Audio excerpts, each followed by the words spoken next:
নির্বাচন নিয়ে প্রধান উপদেষ্টার বক্তব্যে একেবারেই সন্তুষ্ট নয় বিএনপি।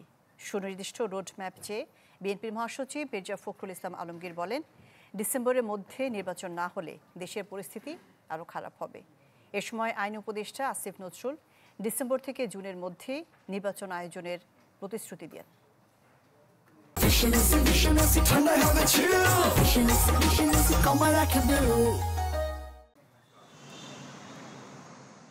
নির্বাচনের সুনির্দিষ্ট রোডম্যাপ জানতে রাষ্ট্রীয় অতিথি ভবন যমুনায় বিএনপির 7 সদস্যের প্রতিনিধি দল। প্রধান উপদেষ্টার সাথে চলে 2 ঘন্টার বৈঠক। বৈঠক শেষে মির্জা ফখরুল ইসলাম আলমগীর বলেন, নির্বাচন নিয়ে প্রধান উপদেষ্টার বক্তব্যে সন্তুষ্ট নয় বিএনপি। সরকারের নেয়া বেশ কিছু সিদ্ধান্তে দলটি ক্ষতিগ্রস্ত হয়েছে বলেও অভিযোগ করা হয়।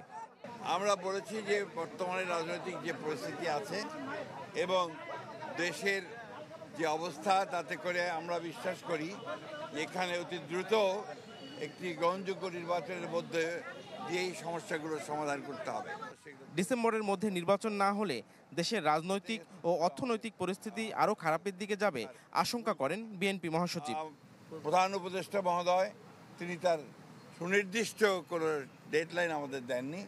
তিনি বলেছেন যে ডিসেম্বর থেকে জুনের মধ্যে তিনি নির্বাচন শেষ করতে চান।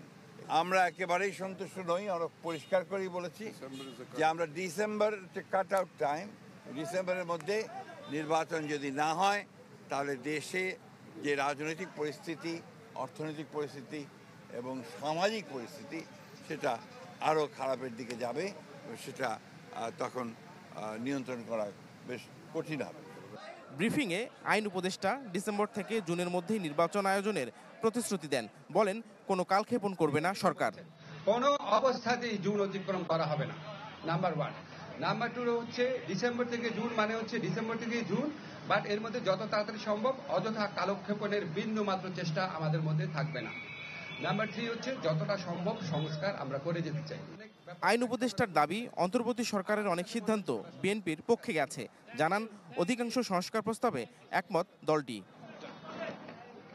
নাফিউল ইসলাম লিংকন, চ্যানেল 24, ঢাকা।